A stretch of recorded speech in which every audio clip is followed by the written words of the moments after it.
Hello എല്ലാവർക്കും നമസ്കാരം. പുതിയൊരു വീഡിയോയിലേക്ക് സ്വാഗതം. നമുക്കിന്ന് ഈ വീഡിയോയിലൂടെ മെർലീസ് ഗ്രോത്ത് മോഡൽ എന്താണെന്ന് മനസ്സിലാക്കാം. നമുക്ക് വീഡിയോയിലേക്ക് കിടക്കാം.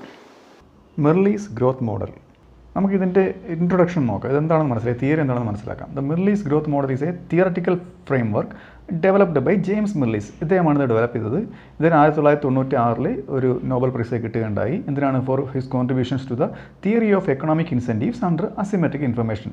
ഇതിലുള്ള കോൺട്രിബ്യൂഷൻ്റെ പുറത്താണ് ഇദ്ദേഹത്തിന് നോബൽ പ്രൈസ് കിട്ടിയത്. While he is most famous for his work on optimal taxation. അത് ഓപ്റ്റിമൽ ടാക്സേഷനാണ് ഇദ്ദേഹം ഫേമസ് ആയിട്ടുള്ളത്. എന്നാൽ his contributions to growth theory also deserve attention. ഇദ്ദേഹം ഏറ്റവും കൂടുതൽ ഫേമസ് ആയിട്ടുള്ളത് ഇതിലാണെന്ന്, ഓപ്റ്റിമൽ ടാക്സേഷനിലാണെന്നുണ്ടെങ്കിലും ഇത് ഇപ്പം ഞാൻ പറയാൻ പോണ തിയറിയും അറ്റൻഷൻ കിട്ടിയതാണ്. ഒരുപാട് ജനശ്രദ്ധ പിടിച്ചു പറ്റിയ തിയറിയാണ്. Okay, the Mirrlees growth model integrates aspects of optimal taxation and economic growth. Economic ഗ്രോത്തിൻ്റെയും ഓപ്റ്റിമൽ ടാക്സേഷൻ്റെയും ആസ്പെക്ട്സുകളെ ഇത് ഒന്നിപ്പിക്കുന്നുണ്ട് കേട്ടോ. ഒരു കണക്ഷൻ ഇതിനുണ്ട്. പ്രത്യേകിച്ചും ഫോക്കസിങ് ഓൺ ഇൻകം ഡിസ്ട്രിബ്യൂഷൻ. ഇദ്ദേഹം ഇൻകം ഡിസ്ട്രിബ്യൂഷനിൽ ഫോക്കസ് ചെയ്യുന്നുണ്ട്. ഇൻസെൻറ്റീവ്സ്, പ്രചോദനമല്ലോ ആൾക്കാർക്ക് ഇപ്പം ഇൻവെസ്റ്റ് ചെയ്യാനുള്ള ഇൻസെൻറ്റീവ്, അങ്ങനെയുള്ള ഇൻസെൻറ്റീവുകളിൽ ഇദ്ദേഹം ഫോക്കസ് ചെയ്യുന്നുണ്ട്. And the trade off between equity and efficiency. ഈ ഇക്വിറ്റിയും എഫിഷ്യൻസിയും തമ്മിലുള്ള ആ ഒരു എക്സ്ചേഞ്ച് ഒന്ന് കൂടുമ്പോൾ അതിൻ്റെ ആ റിലേഷൻ, ഇപ്പോൾ ഏതാണ് കൂടുന്നത് ഏതാണ് കുറയുന്നുള്ള ആ ഒരു ട്രേഡ് ഓഫിനെ പറ്റി അതിൽ ഇദ്ദേഹം ഫോക്കസ് ചെയ്യുന്നുണ്ട്. ഇനി തിയറി നമുക്ക് മനസ്സിലാക്കാം. This model can be viewed as A part of endogenous growth theory. അതായത് ഇതൊരു എൻഡോജനസ് ഗ്രോത്ത് തിയറിയുടെ ഭാഗമായിട്ട് നമുക്ക് കാണാവുന്നതാണ്. എൻഡോജനസ് ആയിട്ടാണ് ഗ്രോത്ത് സംഭവിക്കുന്നത്. അത് ഹ്യൂമൻ ക്യാപിറ്റലിൻ്റെ development, innovation, research and development, ഇങ്ങനെയുള്ള ഫാക്ടേഴ്സിനാണ് ഗ്രോത്ത് സംഭവിക്കുന്നത്. അത് എക്സ്റ്റേണൽ ഫാക്ടേഴ്സ് കൊണ്ടല്ല. അതായത് ടെക്നോളജിക്കൽ പ്രോഗ്രസ്സൊക്കെ എക്സ്റ്റേണൽ ഫാക്ടേഴ്സാണ് നമുക്കറിയാം. ഇപ്പോൾ പോപ്പുലേഷൻ ഗ്രോത്ത്, ഗവൺമെൻറ് പോളിസീസ്, ഇതൊക്കെ എക്സ്റ്റേണൽ ഫാക്ടേഴ്സാണ്. ഇതുകൊണ്ടല്ലാതെ എൻഡോജനസ് ആയിട്ടുള്ള ഒരു ഗ്രോത്താണ് ഇത് ഉദ്ദേശിക്കുന്നത് കേട്ടോ. Where growth results from internal factors within the economy. ഞാൻ നേരത്തെ പറഞ്ഞ internal factors rather than external forces. ഇനി നമുക്കിൻ്റെ കീ ഫീച്ചേഴ്സ് നോക്കാം. Key features of the Mirrlees growth model. ഒന്നാമത്തത് എൻഡോജനസ് ഗ്രോത്ത് ഫ്രെയിംവർക്കാണ്. നേരത്തെ പറഞ്ഞ പോലെ the Mirrlees model operates within an endogenous growth framework. അറിയാലോ അത്. ഇപ്പം meaning that economic growth results from the activities and decisions of economic agents. ആരൊക്കെയാണ് economic agents? Such as അവരുടെ ആക്ടിവിറ്റീസ് എന്തൊക്കെയാണ്? Savings, investment in human capital and technological innovation. ഇതെല്ലാം endogenous ആയിട്ടുള്ള ആ ഒരു ഫാക്ടേഴ്സാണ്. Rather than being driven solely by exogenous factors. അതായത് like technological progress. ശ്രദ്ധിക്കുക, ടെക്നോളജിക്കൽ പ്രോഗ്രസ് എക്സോജനസ് ആയിട്ടുള്ള ഒരു ഫാക്ടറും ടെക്നോളജിക്കൽ ഇന്നൊവേഷൻ എൻഡോജനസ് ആയിട്ടുള്ള ഫാക്ടറാണ് കേട്ടോ. അടുത്ത് പറയുന്നത് heterogeneous agents and productivity differences. അതായത് ഹെട്രോജനസ് ആയിട്ടുള്ള ഏജൻസ് ആണ്. അതായത് ഹോമോജനസ് അല്ലാത്ത, ഒരുപോലെ അല്ലാത്ത ഏജൻസ് ആണ്.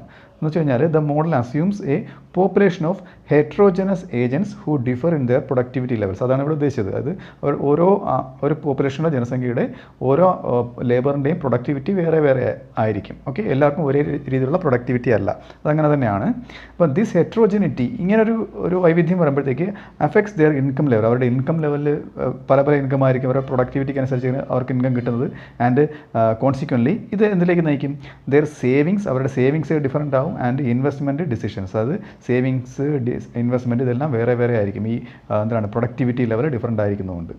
അടുത്തെന്ന് പറയുന്നത് ഓപ്റ്റിമൽ ടാക്സേഷൻ ആൻഡ് റീഡിസ്ട്രിബ്യൂഷൻ ആണ്. അതായത് റീഡിസ്ട്രിബ്യൂഷൻ ഓഫ് ഇൻകം ആണ് ഇവിടെ ഉദ്ദേശിച്ചത് കേട്ടോ. അതായത് ഏറ്റവും പര്യാപ്തമായ, ഏറ്റവും സ്യൂട്ടബിൾ ആയിട്ടുള്ള ഒരു ടാക്സേഷനാണ് ഇവിടെ ഉള്ളതെന്ന് അസ്യൂം ചെയ്യുന്നു. അപ്പം one of the main focuses of the model is determining the optimal income tax. അതായത് ഓപ്റ്റിമൽ ആയിട്ടുള്ള ഇൻകം ടാക്സ് ഡിറ്റർമൈൻ ചെയ്യുന്നതാണ് ഈ മോഡലിൻ്റെ ഏറ്റവും പ്രധാനപ്പെട്ട ഫോക്കസ് ചെയ്യുന്ന കാര്യങ്ങളിലൊന്ന് ഇതാണ്. Income tax structure that balances the trade off between equity and efficiency. ഇത് എക്വിറ്റിയുടെയും എഫിഷ്യൻസിയുടെയും ആ ഒരു ട്രേഡ് ഓഫ് ബാലൻസ് ചെയ്യുക, അതിൻ്റെ ഒരു എക്സ്ചേഞ്ച് ബാലൻസ് ചെയ്യുക. ഇത് ഇക്വിറ്റി എഫിഷ്യൻസി ട്രേഡ് ഓഫിനെ പറ്റി വീഡിയോ ഇട്ടുണ്ട്. അതിന് ലിങ്ക് വിട്ടേക്കാം, അത് ക്ലിക്ക് ചെയ്താൽ ആ വീഡിയോ കാണാം കേട്ടോ. അപ്പം the government aims to design a tax policy that maximise social welfare. അതായത് ഗവൺമെൻറ് എപ്പോഴും മാക്സിമം സോഷ്യൽ വെൽഫെയർ കിട്ടുന്ന രീതിയിലുള്ള ഒരു ടാക്സ് റേറ്റാണ് ഡിസൈൻ ചെയ്യാൻ ശ്രമിക്കുന്നത്. While considering incentives for work, saving and investment. അതൊക്കെ ഇതേ സമയം അവർ എന്തും കൺസിഡർ ചെയ്യുന്നുണ്ട്? ഇൻസെൻറ്റീവ് ഫോർ വർക്ക്സ്, അതായത് വർക്ക് ചെയ്യാനുള്ള ഒരു പ്രചോദനം അവിടെ കൊടുക്കുന്നുണ്ട്. സേവ് ചെയ്യാനുള്ള, ഇൻവെസ്റ്റ് ചെയ്യാനുള്ള എല്ലാ പ്രചോദനവും മുൻനിർത്തി കണ്ടുകൊണ്ട് ഏറ്റവും നല്ല രീതിയിലുള്ള ഒരു സോഷ്യൽ വെൽഫെയർ മുൻനിർത്തിക്കൊണ്ടുള്ള ഒരു ടാക്സ് പോളിസിയാണ് ഗവൺമെൻറ് നടപ്പിലാക്കാൻ ശ്രമിക്കുന്നത്. അപ്പം the model investigates how progressive taxation affects economic growth. Progressive taxation എങ്ങനെ എക്കണോമിക് ഗ്രോത്തിനെ ബാധിക്കുന്നു എന്നത് എന്നൊരു കണ്ടീഷൻ ഇത് ഇൻവെസ്റ്റിഗേറ്റ് ചെയ്യുന്നുണ്ട്, ഈ മോഡൽ ഇൻവെസ്റ്റിഗേറ്റ് ചെയ്യുന്നുണ്ട്. അത് മാത്രമല്ല under what conditions redistribution may help or hinder growth. ഏത് കണ്ടീഷൻ, ഏത് സാഹചര്യത്തിലാണ് ഈ റീഡിസ്ട്രിബ്യൂഷൻ ഓഫ് ഇൻകം എന്ന് പറയുന്നത് ഗ്രോത്തിനെ ഹെൽപ്പ് ചെയ്യുക, അല്ലെങ്കിൽ ഗ്രോത്ത് ഉണ്ടാവാൻ സഹായിക്കുക, അല്ലെന്നുണ്ടെങ്കിൽ ഗ്രോത്തിനെ തടയുകയോ ചെയ്യുന്നത് ഏത് കണ്ടീഷനിലാണെന്നും ഈ മോഡൽ ഇൻവെസ്റ്റിഗേറ്റ് ചെയ്യുന്നുണ്ട്. അടുത്തെന്ന് പറയുന്നത് ഇൻസെൻറ്റീവ് കമ്പാറ്റബിലിറ്റിയാണ്. ഗവൺമെൻറ് കൊടുക്കുന്ന ഇൻസെൻറ്റീവ്സിനോട് അത് പ്രതികരിക്കുന്നത്, അതിനോട് പൊരുത്തപ്പെട്ടു പോകുന്ന ഒന്നാണിത്. അതായത് the model takes into account, ഈ മോഡൽ ഇങ്ങനെ ഞാൻ പറയാൻ പോണ കാര്യം അത് കൺസിഡർ ചെയ്യുന്നുണ്ട്, കണക്കിലെടുക്കുന്നുണ്ട്. That individuals respond to incentives. അത് വളരെ പ്രധാനപ്പെട്ടതാണ്. ഇൻഡിവിജ്വൽസ് ഇൻസെൻറ്റീവ്സിനോട് റെസ്പോണ്ട് ചെയ്യുന്നു. ഇപ്പോൾ ഗവൺമെൻറ് എന്തെങ്കിലും ആനുകൂല്യങ്ങൾ കൊടുത്തു കഴിഞ്ഞാൽ അതിനോട് റെസ്പോണ്ട് ചെയ്യുന്നു, അവരുടെ സ്പെൻഡിങ് അല്ലെങ്കിൽ ഇൻവെസ്റ്റ്മെൻറ്റ് ഹാബിറ്റുകൾ ചേഞ്ച് ചെയ്യുന്നു ആണ് ഉദ്ദേശിച്ചത് കേട്ടോ. അതായത് ഹയർ ടാക്സസ് ഓൺ ഇൻകം, ഒരുപാട് ഇൻകം ടാക്സ് കൂട്ടിയെന്ന് വെച്ചോ, could reduce the incentive to work. അവർക്ക് വർക്ക് ചെയ്യാനുള്ള ഇൻസെൻറ്റീവ് അവിടെ കുറയുകയാണ് ചെയ്യുന്നത്. അതാണ് പറഞ്ഞാൽ അവർ ക്വിക്കായിട്ട് അതിനോട് റെസ്പോണ്ട് ചെയ്യുന്നുള്ളത്. Work harder or invest more, അവർ ജോലി ചെയ്യുന്നതും കുറയ്ക്കുന്നു. Invest more in human capital, കൂടുതൽ ഹ്യൂമൻ ക്യാപിറ്റലിൽ ഇൻവെസ്റ്റ് ചെയ്യുന്നത് അവർ കുറയ്ക്കുന്നു. Okay, thereby impacting economic growth. അപ്പോൾ അവിടെ എക്കണോമിക് ഗ്രോത്തിലൊരു ഇമ്പാക്റ്റ് ഉണ്ടാവുകയാണ് ചെയ്യുന്നത്. ഇപ്പം Mirrlees work addresses this by proposing optimal tax structure. അവിടെയാണ് ഈ മെർലീസിൻ്റെ വർക്ക്, ഇദ്ദേഹത്തിൻ്റെ മെർലീസ് എന്ന ആളുടെ ഈ എക്കണോമിക്സിൻ്റെ വർക്കിൻ്റെ പ്രാധാന്യം ഇവിടെ വരുന്നത്. അപ്പോൾ ഇവിടെയാണ് ഒപ്റ്റിമൽ ടാക്സ് എന്ന് ഞാൻ പറഞ്ഞില്ല, ഇങ്ങനൊരു ഒപ്റ്റിമൽ ടാക്സ് കൊണ്ടുവരേണ്ട പ്രാധാന്യം ഇവിടെയാണ് വരുന്നത്. Tax structure that minimize these distortive effects. അതായത് ഇവരെ ഈ തളർത്തിക്കളയുന്ന ഈ എഫക്റ്റുകൾ മാറ്റാൻ ഈ ഒപ്റ്റിമൽ ടാക്സേഷൻ സഹായകരമാവുന്നു.